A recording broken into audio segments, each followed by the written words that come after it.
चलिए एक नया टॉपिक आप सारे बीपीएससी शिक्षक भर्ती छात्रों के लिए, कंपैरिजन ऑफ फ्रैक्शंस। तो बोले एक टॉपिक होता है कंपैरिजन ऑफ फ्रैक्शंस, उसको लिखते हैं यहाँ पर कंपैरिजन ऑफ फ्रैक्शंस। इससे भी क्वेश्चन पूछे जाने का चांसेज है अरिथमेटिक सेक्शन में। इसको हिंदी में बोलते हैं भिन्नों की तुलना। ठीक है, तो इस पर क्वेश्चन जो देगा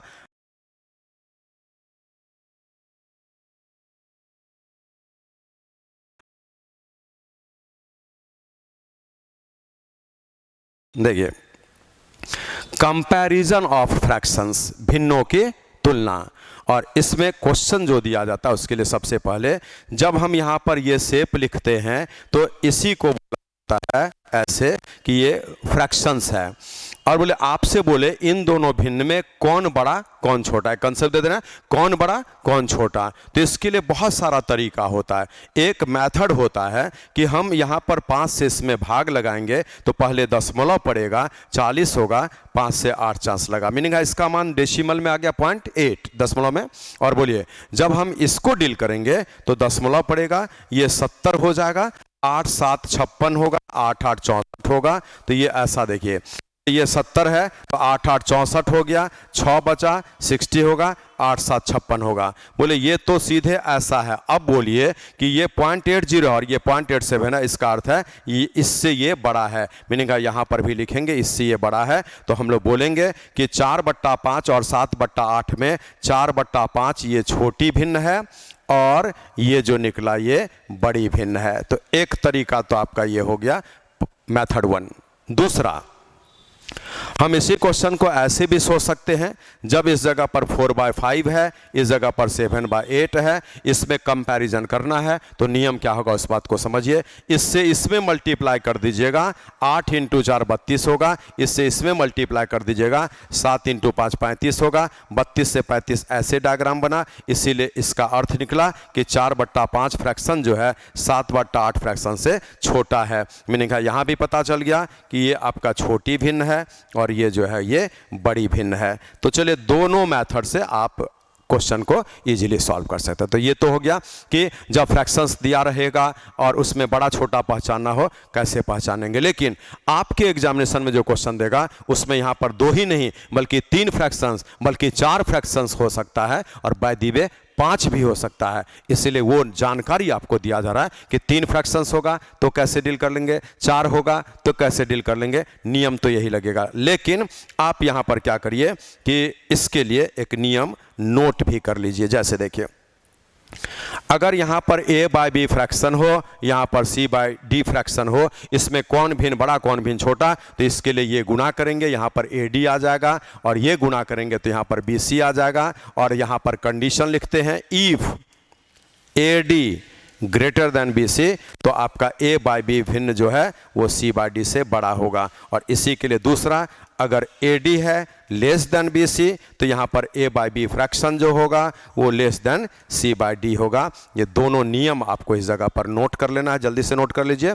और इसी नियम के अंतर्गत आप जो है इस तरह का क्वेश्चन इजीली बना पाएंगे। तो ये नियम हो गया कि 2 भिन्न a/b c/d में कौन भिन्न बड़ा कौन भिन्न छोटा, ऐसे सारे प्रश्नों को डील करने के लिए पहले ये मल्टीप्लाई होगा, ad बना, ये मल्टीप्लाई होगा bc बना, और यहाँ इस ad bc में जैसा रिलेशन होगा वैसा ही रिजल्ट आएगा। मीनिंग है ad बड़ा होगा bc से तो ये बड़ा होगा इससे, और ad छोटा होगा bc से तो ये छोटा होगा इससे। ऐसे आपको जो है ना आराम से बन जाएगा। चलिए ये हो गया एक नोट। अब आते हैं हम इसी का एग्जाम्पल लेकर। देखिए यहाँ पर एग्जाम्पल 1 में सोचिए इस जगह पर कि 3/8 है और यहाँ पर 4/5 है, और इसी में आपसे छोटा बड़ा कोई भी है ना, कौन सा भिन्न बड़ा है ये पूछा जा रहा है। ठीक है, बड़ी भिन्न कौन सी है, ऐसा ये क्वेश्चन। तो बोले आप क्या करेंगे, 5 से इसमें गुणा करेंगे, 5 तिया 15, 8 से गुणा करेंगे 32। तो हम देख लिए कि 15 छोटा है, 32 बड़ा है, इसीलिए बड़ी भिन्न के लिए जब आंसर लगाएंगे तो 4/5 इस प्रश्न का आंसर हो गया।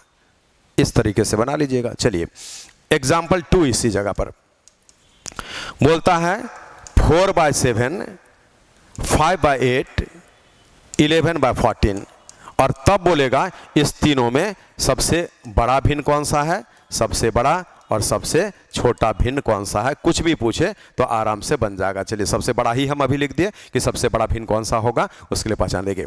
आज इन तीनों भिन्न में कौन सबसे बड़ा कौन सबसे छोटा है, तो आपके पास नियम दो ही का है, पहले दो में जांच कर लीजिएगा। तो बोलिए जब सबसे बड़ा भिन्न निकालना हो तो इसका अर्थ क्या है कि दो में जो छोटा होगा वो रिजेक्ट हो जाएगा, क्योंकि सबसे बड़ा तक जाना है, तो दो में जो छोटा है वो कभी सबसे बड़ा नहीं हो सकता। यही पैटर्न मेंटेन करेंगे। तो चलिए हम क्वेश्चन कैसे डील करेंगे, यहां पर देखिए 4/7, 5/8 और यहां 11/14 ऐसा। तो बोले आज इन दोनों में जब जांच किया जाएगा तो गुना करेंगे तो 8 × 4 32 होगा और 7 × 5 35 होगा। तो इन दोनों में ये बड़ा है, इसलिए इसको अब रिजेक्ट कर देते हैं। हमारे पास यही दो भिन्न बचा जिसमें जो बड़ा होगा वो फाइनल आंसर होगा, क्योंकि इन दोनों में ये बड़ा है, अब इन दोनों में जो बड़ा होगा वो सबसे बड़ा हो जाएगा। तो चलिए 14 × 5 यहां लिखिएगा 70 और यहां पे 11 × 8 88। तो 70 से भी 88 बड़ा है, इसलिए ये रिजेक्ट हो गया और ये आपके प्रश्न का आंसर हो गया। मीनिंग है सबसे बड़ा भिन्न यही होगा इन तीनों में।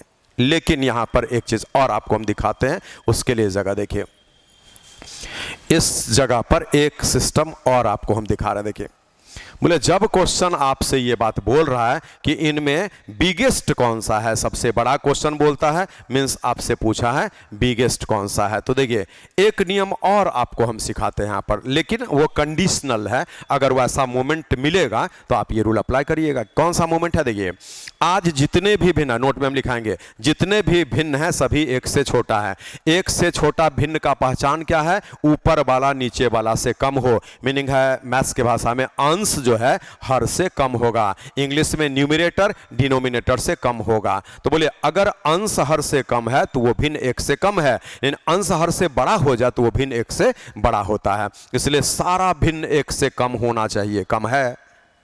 और अंश और हर का अंतर एक समान होना चाहिए। अंतर को बोले अंतर एक समान होना चाहिए। बोलिए यहां पे अंतर 3, यहां पे अंतर 3, यहां पे अंतर 3। तो दो कंडीशन दिया गया, सभी भिन्न एक से छोटा हो और प्रत्येक भिन्न में अंश और हर न्यूमरेटर और डिनोमिनेटर का डिफरेंस इक्वल होगा, तो वही भिन्न सबसे बड़ा होगा जिसका अंश सबसे बड़ा होगा। बोले इस तीनों अंश में सबसे बड़ा कौन है, तो ये अंश बड़ा है, इसीलिए ये प्रश्न का ना सबसे बड़ी भिन्न कौन सा, तो ये उत्तर है 11/14। बोले इसमें भी आया था, इसमें भी आया। तो बोलिए अगर ये मेंटेन रहे कि उसका डिफरेंस इक्वल दे और सारा भिन्न एक से कम, तो हम ये गुना भाग नहीं करेंगे, तब हम इससे उत्तर दे देंगे। तो एक नोट आपको हम पढ़ते हैं, आप जल्दी से लिख लीजिए कि जब दिया गया सभी भिन्न एक से छोटा हो, जब दिया गया सभी भिन्न एक से छोटा हो और अंश तथा हर का अंतर एक समान हो, तो वही भिन्न सबसे बड़ा होता है जिस भिन्न का अंश सबसे बड़ा होता है, और वही भिन्न सबसे छोटा होता है जिस भिन्न का अंश सबसे छोटा होता है। बस इस लॉजिक से ऐसा प्रश्न बनेगा जब अंतर सेम दिया रहे और सारा भिन्न एक से छोटा हो। तो ये नियम लगा दीजिएगा। चलिए अब हम आते हैं अगले एग्जाम्पल पर। एग्जाम्पल 3, इसमें आपको लिख दिया 11/13, 9/16 कर देते हैं और 7/8 कर देते हैं। और क्वेश्चन बोलता है में सबसे छोटा भिन्न, ठीक है, में सबसे छोटा भिन्न। चलिए अब बोलिए इसमें सबसे छोटा भिन्न कौन सा होगा, यही आपको निकालना है, ठीक है। बोले सबसे छोटी के लिए हम लोग करते क्या हैं, यहां पर देख लीजिए, यहां डिफरेंस को देखिएगा तो सेम हम नहीं दिए हैं, और डिफरेंस अगर सेम नहीं होगा तो आपको जो है सबसे छोटा निकालने के लिए माने क्रॉस मल्टीप्लाई करना पड़ेगा। बोलिए 16 × 11 176 हो जाएगा, 13 × 9 117। बोले सबसे छोटा भिन्न लेना है, तो इन दोनों में ये बड़ा हो गया, इसलिए ये उत्तर नहीं होगा। अब इस दो में केवल जांच करेंगे, इस दो में जो छोटा होगा वो आपका आंसर हो जाएगा। बोले 8 × 9 यहाँ पे लिखेंगे 72, और फिर यहाँ से बढ़ेंगे तो ये आपका 16 × 7 होगा तो 112। अब यहाँ से आप कैलकुलेट कर लीजिए। तो बोले आज क्या निकला, इन दोनों में ये बड़ा, इसलिए आपके प्रश्न का आंसर यही छोटा है, ये सबसे छोटा भिन्न हो गया। क्या किए, क्रॉस मल्टीप्लिकेशन, पता चल गया कि इन दोनों में ये छोटा है तो इसको रखेंगे, बड़ा को हटाएंगे, और इन दोनों में फिर आपका ये छोटा, ये बड़ा, तो बड़ा को हटाएंगे, जो बच गया वो आपके प्रश्न का आंसर हो गया। तो ये इस प्रकार से आराम से डील कर सकते हैं। अब हम आते हैं इसी का एग्जाम्पल 4, जो आपसे कैसे पूछा जा सकता है वो चीज़ देखते। देखिए आपको बोलेगा ऐसे, पहले पढ़ लीजिए, देखिए 4/7, 5/9, 3/11, और यहाँ पर आपको लिख देते हैं 6/13, ठीक है। ऐसे को असेंडिंग ऑर्डर में, इंक्रीजिंग ऑर्डर में, ठीक है, असेंडिंग ऑर्डर बोलिए, इंक्रीजिंग ऑर्डर बोलिए, इसको आरोही क्रम बोलते हैं, ठीक है। आरोही क्रम में सजाने पर, है ना, थर्ड प्लेस पर, माने तीसरे स्थान पर, है ना, तीसरे स्थान पर कौन सा भिन्न होगा, ठीक है, कौन सा भिन्न होगा। तो चलिए क्वेश्चन ऐसा भी आपको दे सकता है। तो बोले इसमें क्या है, क्रॉस मल्टीप्लाई करके तो बनेगा ही, लेकिन यहाँ पे क्या करिए, क्रॉस मल्टीप्लाई से ज़्यादा बेटर आप डेसिमल सिस्टम में चले जाएंगे। क्रॉस मल्टीप्लाई से भी हम वर्बली आपको दिखा देंगे, लेकिन डेसिमल में जाना प्रीफर करिएगा इस टाइप में जब ऐसे पूछे तो। बोले आज यहाँ पे दशमलव में 5 हो जाएगा 40 होकर के, यहाँ पे दशमलव में 5 हो जाएगा। जब मैच कर जाए तो एक एक अंक और बढ़ाएगा। ये 50 था तो आपका 9×5 = 45, फिर 9×5 = 45। इसमें क्या हुआ, 7×5 = 35, तो 50, 7×7 = 49, ये ऐसा बन गया, ठीक है ये। और यहाँ पर आपका 30 होगा तो 11 दूना 22, और यहाँ पे आपका 60 तो 13×4 = 52, 13×5 = 65 हो जाएगा, तो 13×4 = 52। अब बोलिए 0.2, 0.4, 0.57 है, 0.55 है, तो इसको जब हम असेंडिंग में सजाएंगे तो सबसे पहले ये सबसे छोटा आएगा, मीनिंग का 3/11 आएगा। फिर उसके बाद में ये वाला आएगा जो 6/13 होगा। फिर उसके बाद में ये वाला आएगा 5/9 होगा। फिर उसके बाद में वो वाला आएगा 4/7। ऐसा बोले तीसरा पे तो यही आ गया, क्योंकि काउंटिंग हम लोग इधर से करते हैं। तो थर्ड पोजीशन पर कौन सा आया, 5/9। तो आपके प्रश्न का आंसर हो गया 5/9। इस प्रकार से आप इसको डील कर सकते हैं। लेकिन बोलिए अगर हम उस ऑर्डर से देखें कि 5/9 हमारा आंसर आता है कि नहीं तीसरा पोजीशन पर, तो कैसे, बोले तीसरा पोजीशन पर लाने के लिए टेक्निकली सोचिए, जो सबसे बड़ा हो पता करिए, उसको भुला जाइए, फिर 3 बचेगा, उसमें जो सबसे बड़ा वही आंसर होगा। तो चलिए सबसे बड़ा पता करते हैं। 9×4 = 36, ये 35, ये हट गया, ठीक है, सबसे बड़ा के लिए। 11×4 = 44, और 7×3 = 21, ये हट गया। 13×4 = 52, और 7×6 = 42, ये हट गया। मीनिंग है आपका जो है ना ये सबसे बड़ा हो गया। 4/7 देखिए सबसे बड़ा था, तो ये चौथा पोजीशन पर आएगा जब असेंडिंग में सजाएंगे। तो अब इसको हटा देना, ठीक है, हट गया। इस 3 में पढ़िए कौन बड़ा, 11×5 = 55, 9×3 = 27, 55 = 27, तो ये हट गया। 13×5 = 65, और 9×6 = 54, तो ये हट गया। तो ये आपका बच गया 5/9, ये तीसरा पर आ जाएगा। मीनिंग है आप उस तरीके से भी बना सकते हैं और डेसिमल से भी बना सकते हैं। तो यहाँ डेसिमल प्रीफर करिएगा, ज़्यादा अच्छा रहेगा। चलिए अब हम आते हैं इसी का अगला एग्जाम्पल 5 लेकर। आपसे बोलेगा निम्न में कौन डिसेंडिंग ऑर्डर में है, डिसेंडिंग ऑर्डर में है, डिसेंडिंग ऑर्डर में है। चलिए इसको क्या बोलते हैं, अवरोही क्रम। डिसेंडिंग ऑर्डर, अवरोही क्रम। तो बोले अवरोही क्रम होता क्या है, तो अवरोही क्रम हम लोग इसको बोलते हैं सबसे बड़ा, उससे छोटा, उससे छोटा, उससे छोटा, ये डिसेंडिंग ऑर्डर है। और असेंडिंग ऑर्डर कैसे होता है, तो इससे बड़ा, इससे बड़ा और इससे बड़ा, ये असेंडिंग ऑर्डर होता है, क्योंकि काउंटिंग ऐसे जाता है, ठीक है। तो आप देख सकते हैं कि बढ़ते क्रम और ये घटते क्रम। अब आइए यहां पर आपको ऑप्शन दे दिया इस प्रकार से,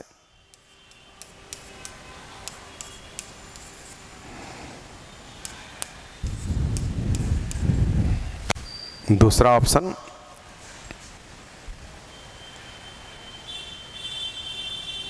2/11, 4/9, 5/7,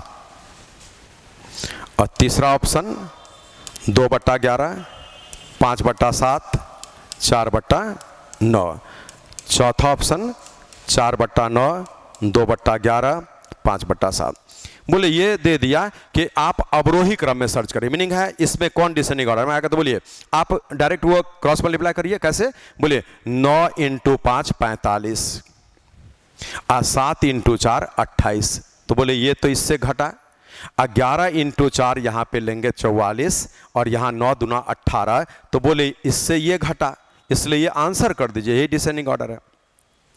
बोले इंक्रीजिंग में अगर जाना होगा तो ये आंसर आ जाएगा कैसे, 9 दूना 18, 11 4 44, 18 से 44 पड़ा तो बढ़ते क्रम, और 7 इंटू 4 28 और 9 5 28 से 45 पड़ा तो बढ़ते क्रम। इसीलिए ये ऑप्शन जो है डिसेंडिंग ऑर्डर में है, घटते क्रम में है, अवरोही क्रम में है, और ये असेंडिंग ऑर्डर में है, मीन्स अब आरोही क्रम बोलते हैं और बढ़ते क्रम बोलते हैं। तो इस प्रकार से आप जो है यहाँ पर पढ़े हैं, फ्रैक्शंस के बारे में आइडिया लिए हैं, और फ्रैक्शंस में जब हम कंपैरिजन करते हैं भिन्नों के बीच में कौन बड़ा कौन छोटा, तो इससे ज़्यादा टाइप आपको नहीं देगा। इसीलिए इससे आपको अगर वो टच कर दिया ना फ्रैक्शंस पर आधारित क्वेश्चन, तो आराम से इसमें जो है ना कंपैरिजन करने के लिए बोलेगा, सबसे बड़ा पहचानने बोलेगा, सबसे छोटा पहचानने बोलेगा, असेंडिंग में सजाने पर तीसरे स्थान पर कौन सा आएगा, डिसेंडिंग में सजाने पर दूसरे स्थान पर कौन सा आएगा, निम्न में से कौन सा असेंडिंग ऑर्डर में है मीन्स बढ़ते क्रम में है, निम्न में से कौन सा डिसेंडिंग ऑर्डर में है मीन्स अवरोही क्रम में है, घटते क्रम में है। तो इसी प्रकार का क्वेश्चन दिया जाता है, जिसमें आपको 3 मेथड दिया गया है कि भिन्न का लेवल पहचानने के लिए कौन बड़ा कौन छोटा। एक डेसिमल मेथड दिया गया है, एक क्रॉस मल्टीप्लाई वाला मेथड दिया गया है कंपैरिजन ऑफ फ्रैक्शंस के लिए, और एक आपको दिया गया है कि अंश और हर के बीच में अगर अंतर सेम होगा और सारा भिन्न 1 से छोटा हो या सारा भिन्न 1 से बड़ा हो, तो उसके लिए कंसेप्ट आपको दिया गया। तो इस प्रकार से आपको फ्रैक्शंस पर अगर क्वेश्चन मिलेगा बीपीएससी के शिक्षक भर्ती परीक्षा में, तो निश्चित रूप से आप हमारे सारे छात्र जो अभी इस बात को सुने हैं, सीखे हैं, समझे हैं, निश्चित रूप से आप वहां पर इसमें 1 नंबर अगर देता है तो 1 नंबर लाइएगा। कोई विवाद नहीं है, आराम से इतने कंसेप्ट को सीख कर रखिए। आपका काम धीरे धीरे हम हल्का कर रहे हैं। हमारे Jha classes Patna YouTube channel को सब्सक्राइब करिए, बेल आइकन क्लिक करिए और इसको शेयर करिए, अपने दोस्तों के बीच इस चैनल को प्रमोट करिए, ताकि आप ज़्यादा से ज़्यादा छात्र हमारे इस पढ़ाई से जो है ना मैथमेटिक्स में अच्छा स्कोर खड़ा कर सके। Thank you for watching. मिलते हैं अगले एपिसोड में, अगला क्लास लेकर के, अगला टॉपिक लेकर के। आइए।